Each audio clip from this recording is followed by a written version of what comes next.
We are having some technical difficulties, which is totally understandable when you try to do, ad hoc reporting and getting information to you as fast as we possibly can and making sure that it's accurate at the same time. So Donald Trump is on the line. I mean, we know him as the man behind lots of real estate in Manhattan. And of course, Donald, I understand you were actually a witness to what happened this morning. Well, I have a window that looks directly at the World Trade Center, and I saw this huge explosion. I was with a group of people, and I really couldn't even believe it. And even, I think, worse than that, for years I've looked right directly at the building. I'd see the Empire State Building in the foreground and the World Trade Center in the background, and now I'm looking at absolutely nothing. It's just gone, and it's just hard to believe. Donald, Alan Marcus here. Your building is, the Trump Tower, is one of the great tourist attractions in the world. It's well known universally. Are you taking any precautions there in light of what happened at the World Trade Center? Well, Alan, we've always had, as you know, very, very strong security, but there's very little you can do about planes crashing into a building. I mean, you look at Larry Silverstein, who's a terrific owner in New York and a very good friend of mine who I just called. I was very worried about him because I assumed maybe he was in the building. He took possession of the building 1 week ago. As you know, he just bought the World Trade Center. Right. And he was in his office, and he was getting ready to move into the World Trade Center over the next 2 weeks. So when I just spoke to him, there's nothing you can do when people are going to be bombing planes at your building. Now, Donald, I guess maybe the world is going to be changing, and maybe you're going to have F-16s flying all over the city, etc. But it's a pretty tough situation. Donald, you have one of the landmark buildings down in the financial district, 40 Wall Street. Did you have any damage, or did you know what's happened down there? Well, it was an amazing phone call I made. 40 Wall Street actually was the second tallest building in downtown Manhattan, and it was actually, before the World Trade Center, was the tallest. And then when they built the World Trade Center, it became known as the second tallest, and now it's the tallest. And I just spoke to my people, and they said it's the most unbelievable sight.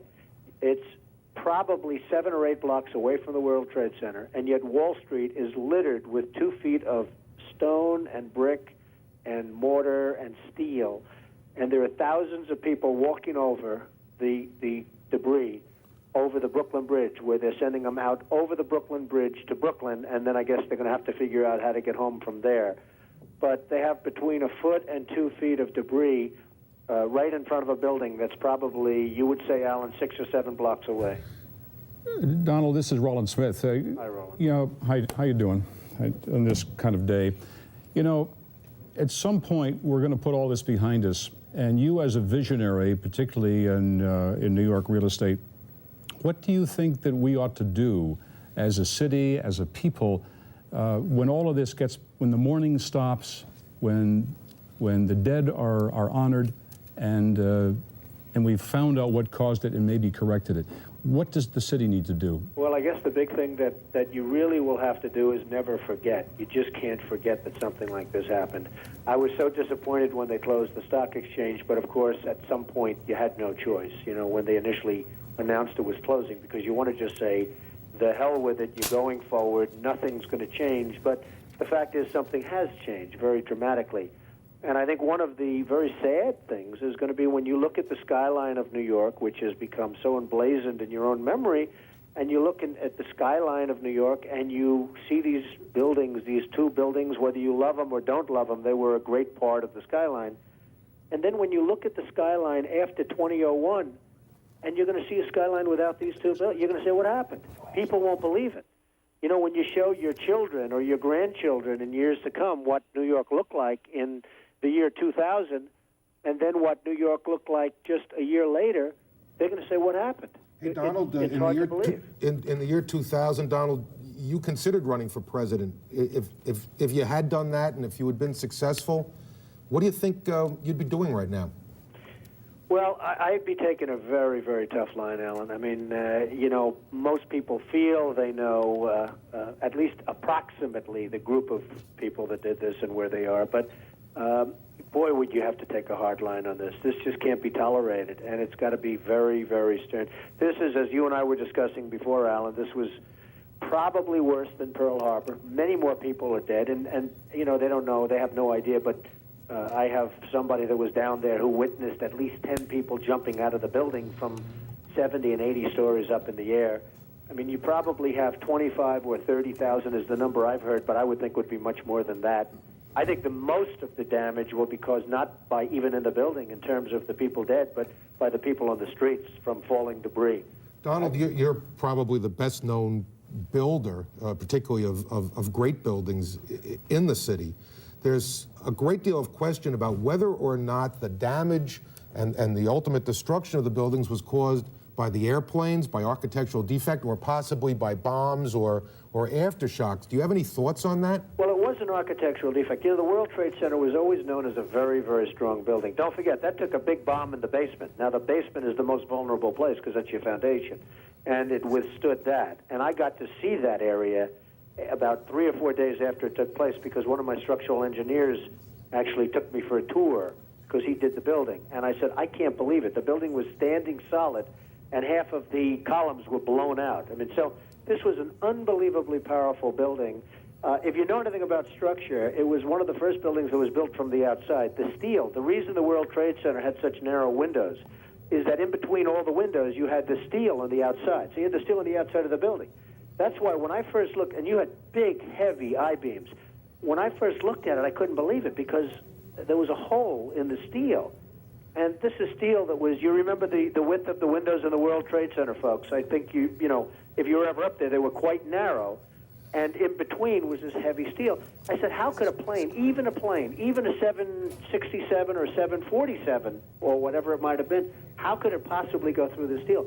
I happen to think that they had not only a plane, but they had bombs that exploded almost simultaneously, because I just can't imagine anything being able to go through that wall. Most buildings are built with the steel is on the inside around the elevator shaft. This one was built from the outside, which is the strongest structure you can have, and it was almost just like a can of soup. You know, Donald, we were looking at pictures all morning long of that plane coming into building number 2, and when you see that approach the far side, and then all of a sudden, within a matter of a millisecond, the explosion pops out the other side. Right. I just think that it was a plane with more than just fuel. I think, obviously, they were very big planes. They were going very rapidly because I was also watching where the plane seemed to be not only going fast, it seemed to be coming down into the building. So it was getting the speed from going downhill, so to speak. It just seemed to me that to do that kind of destruction is even more than a big plane, because you're talking about taking out steel, the heaviest caliber steel that was used on a building. I mean, these buildings were rock solid. And, you know, it's just an amazing thing. This country is different today, and it's going to be different than it ever was for many years to come. Very profound statement and very true. Donald, one last question for you. Given the magnitude of how much of American commerce took place within the Twin Towers, what do you, as you're an expert on this, what do you think is going to be the fallout over the next several weeks, months, and even years, given what we have lost in terms of those buildings going down and all that was within it? Well, I, as an example, Alan, and you might use them too, but I have an insurance company that was on the 102nd floor of the World Trade Center. They're gone. I don't know who's gone. I don't know anything other than their offices are no longer there. They're wiped out.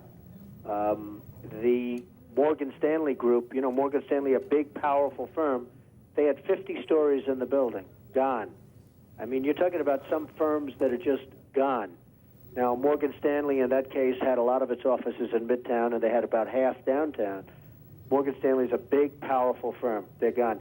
Many firms had all of their offices, as you know, in the World Trade Center. It was 8 million square feet. 8 million square feet is the size of some cities. And we had 8 million square feet in the world, 4 million in each building. They were huge buildings, not only in height, but you know, each floor was 50,000 feet. They were monstrous floors.